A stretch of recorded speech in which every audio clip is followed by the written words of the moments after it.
Hello everyone, this is Shruti from all about stocks and welcome back to the channel. So discuss करते हैं about the market. सो कल अगर आप लोगों को याद हो, हमने अपनी वीडियो में ये डिस्कस करा था दैट निफ्टी में ट्रिपल बॉटम लगा है। 4th ऑफ जुलाई की कैंडल, 7th ऑफ जुलाई की कैंडल एंड कल की कैंडल 10th ऑफ जुलाई की कैंडल से। एंड ऑफ कोर्स निफ्टी में एक इन्वर्टेड हैमर भी बना था, जिसकी वजह से नेक्स्ट डे मार्केट ऊपर गई नहीं एंड ऑफ कोर्स उसका लो भी ब्रीच नहीं हुआ। ये पॉइंट्स हमने कल डिस्कस करे थे and we also discuss that since Nifty अभी अपने ऑल टाइम ब्रेकआउट पर है, सो थोड़ा बहुत करेक्शन से हमें डरने की ज़रूरत नहीं है।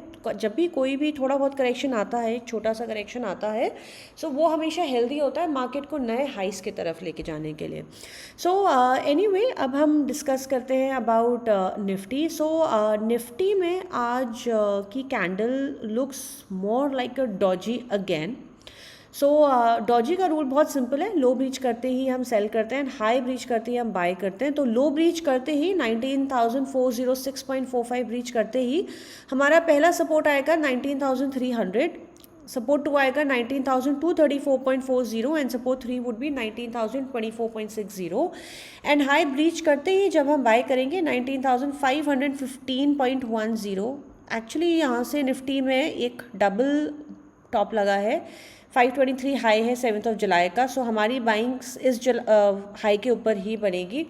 डबल टॉप यूजुअली जब भी लगता है तो वहाँ से जिस भी स्टॉक के इंडिसेस में लगता है वहाँ से नीचे आने की पॉसिबिलिटी होती है। तो बाइंग डबल टॉप के ऊपर ही बनती है, एज इन उन दोनों में कैंडल में से जो भी हायर कैंडल हो उसके ऊपर ही बाइंग बनती है। सो जैसे ही हमारा इसका हाई ब्रीच होता है 19,512.20, हमारा निफ्टी का रेजिस्टेंस आएगा 19,600 and 19,700। Now talking about bank Nifty, हमने बैंक निफ्टी के बारे में कल भी डिस्कस करा था दैट बैंक निफ्टी की कैंडल निफ्टी के कंपैरिजन में बहुत अच्छी नहीं है एंड बैंक निफ्टी में कंपेरेटिवली थोड़ी सी वीकनेस है, राइट। एंड आज अगर हम देखें तो बैंक निफ्टी ने एक रेड मारूबुजू बनाई है फिर से, which is again a negative candle and कल का लो ब्रीच करा है बैंक निफ्टी ने। सो वापस अगर हम अगर बैंक निफ्टी ने आज का लो ब्रीच करा 44,663.05, तो हमारा पहला सपोर्ट आएगा 44,447.20। यहाँ पर हमने ये कल डिस्कस भी करा था कि ये गैप है, ये गैप ऑलरेडी फिल हो चुका है, but this will be the first support.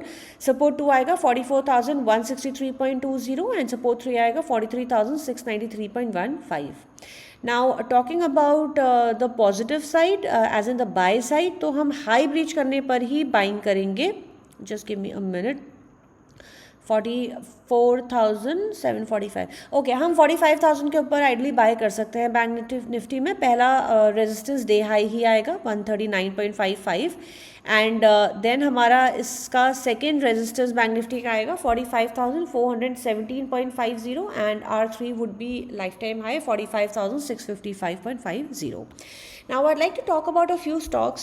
So I'd like to tell my audience one thing that recently हमने ये चीज़ देखी है that even if market नीचे जाती है, the stocks that we give वो stocks comparatively या तो कम नीचे जाते हैं या नीचे जाते ही नहीं है। उसका reason is nothing but just chart reading and ये चीज़ हर कोई अचीव कर सकता है। This is nothing special. ऐसा कुछ इसमें रॉकेट साइंस नहीं है, इस चीज़ को कोई भी अचीव कर सकता है and I personally tell how I have achieve these things. ये मैंने मल्टीपल वीडियोस देखी हैं यूट्यूब पे। माई लर्निंग डजंट स्टॉप, मैं आज भी कुछ नया हमेशा स्टॉक मार्केट में सीखती रहती हूँ। So I think learning is the key to everything, because एक सिंपल सा लॉजिक है। I have studied engineering for 4 years, right. मैंने इंजीनियरिंग पढ़ी है, तो बट ऐसा नहीं था कि मेरी day 1 पे जॉब लग गई थी। मैंने 4 साल पढ़ाई करी है और उसके बाद ही जॉब लगती है। सो दैट्स एग्जैक्टली एप्लीकेबल हर चीज़ के लिए। सो इसलिए स्टॉक मार्केट को लोग यूजुअली एक जुए की तरह देखते हैं, लाइक गैम्बलिंग। तो स्टॉक मार्केट ऐसा नहीं है, stock market is not gambling. अगर हम स्टॉक मार्केट के बारे में पढ़ाई अच्छे से करें तो ये हमको सिर्फ और सिर्फ पॉजिटिव रिजल्ट्स देगा, राइट। ऑफ कोर्स बहुत सारी और चीज़ें भी रिक्वायर्ड हैं, डिसिप्लिन रिक्वायर्ड है, एंड हम कैरिड अवे हो जाते हैं स्टॉक मार्केट में, ये एक बहुत बड़ी प्रॉब्लम है। हमारा माइंड बहुत ज़्यादा इसमें स्टेबल रहना चाहिए, lot of other things, but yes technical and fundamental analysis is the first thing. So 5 पैसा कैपिटल, आई क्लियरली रिमेंबर हमने इसको अपनी 9th ऑफ जुलाई की डेली वीडियो में बाय दिया था, एंड हमने इसमें ये भी बताया था कि इसमें एक इन्वर्टेड हेड एंड शोल्डर का पैटर्न बना है, एंड इसने एग्जैक्टली अपने सपोर्ट पर सपोर्ट लिया है। सो अब हमने इसको इस कैंडल के बाद बाय दिया था एट CMP 398 के बाद हमने इसको बाय दिया था, एंड इसका हमने पहला टारगेट दिया था 421.60। सो अभी ये वहाँ तक गया नहीं है, इसका क्लोज 409 पर आया। सो 5 पैसा कैपिटल हमारा अभी भी बाय बनता है, इसको हम CMP पर भी बाय कर सकते हैं। इसका पहला टारगेट हमारा 421.60 रहेगा, second target would be 445.40 and then 463.50, and हमारा इसका स्टॉप लॉस को हम रिवाइज करेंगे 397.20, ये यहाँ से हमारा ट्रेल होगा। The second stock is Zentec. Now I clearly remember ये स्टॉक भी हमने 9th ऑफ जुलाई को दिया था अपनी डेली वीडियो में। जेंटेक को हमने बाय दिया था approximately, just give me a minute, yes हमने इसको भी इसी टाइम पर इस पर शॉर्ट्स बनाई थी हमने, I think 9th of July को हमने इसको अगेन CMP पर बाय दिया था, एंड इसके टारगेट्स दिए थे 439.65 इसका डे हाई, सेकेंड टारगेट इसका दिया था 453.20, एंड हमने इसका थर्ड टारगेट फिबोनाची करके आपको दिया था 484.76। So all the 3 targets have been achieve today. आज स्टॉक ने 489 का हाई लगाया है। डिफेंस सेक्टर में वैसे भी आज बहुत अच्छा मूव देखने के लिए मिला है। See I always told you people one thing, that news या कोई र्यूमर जब भी होता है ये स्टॉक मार्केट में होते रहेगा, राइट। बट एक चीज़ जो स्टॉक मार्केट में हमेशा चलती है, चाहे कोई स्टॉक में न्यूज़ हो या ना हो, या उसका कोई रिजल्ट आने वाला हो या कोई र्यूमर आने वाला हो, स्टॉक मार्केट में अगर आपके फंडामेंटल सॉर्टेड, अगर आपकी टेक्निकल एनालिसिस सॉर्टेड है तो हर चीज़ सॉर्टेड है स्टॉक मार्केट में। This works 9 out of 10 times, right. 10 में से 9 बार टेक्निकल एनालिसिस करेक्ट होता है। ऑफ कोर्स कभी कभी टेक्निकल एनालिसिस भी रॉन्ग हो सकता है कि आज हैमर बनाओ और कल मार्केट या कोई स्टॉक नीचे गिर जाए, that will always keep on happening. So anyway, so Zentec को हम अगर इसमें कोई डिप आता है, ये स्टॉक हमारा बाय बनता है, एंड जेंटेक में अगर अभी तक किसी ने अपना प्रॉफिट बुक नहीं करा है, देन नेक्स्ट टारगेट हमारा 516.32 है, and then Fibonacci 1.618 level 528.65 for जेंटेक।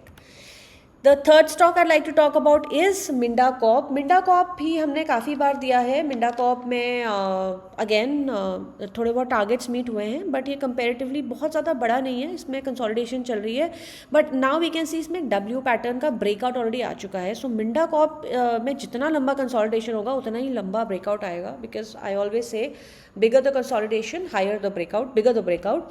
So Minda Corp को अगेन हमने इसको भी 7th ऑफ जुलाई को बाय दिया था एट CMP 294 पे हमने इसको बाय दिया था, yes on this particular date, and इसका पहला टारगेट था 303 एंड देन 327। सो आज स्टॉक ने 307.70 का हाई लगाया है। सो CMP पर हम चाहे तो इसको अभी भी बाय कर सकते हैं। हम इसमें अपना स्टॉप लॉस ट्रेल करेंगे एट 295, एंड हमारा इसके टारगेट्स अभी भी सेम रहेंगे 327, 351 and 373.93, which is Fibonacci 1.618 level. The fourth stock I'd like to talk about is मिश्र धातु। मिश्र धातु हमने अगेन 7th ऑफ जुलाई को दिया था। I think 7th of July was a very important date, because सारे स्टॉक्स तभी के निकल के आ रहे हैं। सो मिश्र धातु को हमने फर्स्ट टाइम अप्रॉक्सीमेटली 260 के प्राइस पे दिया था, एंड वहाँ से स्टेलर मूव देखने के लिए मिला था इसमें, एंड देन इस स्टॉक में थोड़ा सा करेक्शन देखने के लिए मिला था, एंड हमने इसको वापस से 7th ऑफ जुलाई को दिया था। ऑन दिस पर्टिकुलर डेट हमें इसको वापस CMP पर दिया था 305 पर बाय करने के लिए, with the first target of 309 and then 316। So दोनों टारगेट्स ऑलरेडी आज अचीव हो चुके हैं। इसका थर्ड टारगेट आइडली 335 है, सो हम इसको CMP पर अभी भी बाय कर सकते हैं। इसका स्ट्रक्चर बहुत अच्छा है, एज वी कैन सी इसमें एक राउंडिंग बॉटम का ब्रेकआउट आया है, then it's trading on its life time high, everything is great about this stock. So इसका नेक्स्ट टारगेट 335 है, एंड देन इसका उसके बाद टारगेट है 354, जो इसका 1.618 लेवल है। मिश्र धातु में हम अपने स्टॉप लॉस को ट्रेल करेंगे at 303 rupees which is day low. The last stock I'd like to talk about is Cochin Shipyard. Cochin Shipyard आज न्यूज़ बेस था, ये न्यूज़ के बेसिस पे आज बढ़ा है. So any dip in this stock is a definite buy. हम इस स्टॉक को डेफिनेटली अपने रडार पे रखेंगे. CMP इसका 647.30 है. So as you can see इसका फिबोनाची 1.618 लेवल 857.73 है. बट ये डायरेक्टली ऑब्वियसली यहाँ तक नहीं जाएगा. ऑफकोर्स ऐसा नहीं है नहीं जाएगा, जा भी सकता है. Look at the volume today, आज बहुत अच्छी वॉल्यूम से इसमें बाइंग देखने के लिए मिली है. सो कोचिन शिपयार्ड में आइडली अगर हम इसको CMP पर बाय करते हैं, इसका हमारा टारगेट 700, 750 एंड 800 एंड देन 857 आएगा. Any dip is a definite buy in this stock. And there's one last stock I'd like to talk about is Paras Defense. Paras Defense भी हमने काफ़ी पहले दिया था. And I'd like to give a disclaimer. Paras Defense is a part of my portfolio. This is a part of my long-term portfolio. So Paras Defense हमने approximately कहीं इस price पे दिया था 550 अराउंड पे. तो इसमें बहुत अच्छा मूव देखने के लिए मिला है. Paras Defense somebody who has not yet booked the profit, हम Paras Defense को अभी भी होल्ड कर सकते हैं. इसका आइडली हमारा जो नेक्स्ट रेजिस्टेंस है इट इज़ 697.70. इसने आज यहीं पर रेजिस्ट किया है. 696.90 का हाई लगाया है. एंड देन हमारा इसमें इसके बाद रेजिस्टेंस है 721.95 and then 764.80, 794 and then 811. And I guess, okay, no, it's not the lifetime high. So once it reaches this price, हम इसमें अपने टारगेट्स को डेफिनेटली रिवाइज करेंगे. पारस डिफेंस को अगर कोई चाहे तो CMP पर भी ले सकता है. एंड इसमें हमारा स्टॉप लॉस रहेगा 660 रुपीज़ पे. So that is all for today. Thank you so much for watching the video. And just a request, if the videos are helping you make money in the market, आप please channel को promote करें, channel को थोड़ा सा बढ़ाने में हमारी definitely help करें. It takes a lot of hard work to curate all this content. So I'll be more than happy अगर आप लोग हमारे चैनल को ग्रो करने में हेल्प करें. It's your channel actually, so please do help grow the channel. So thank you so much and I wish you a great trading day tomorrow. Thank you and have a good day. Bye bye.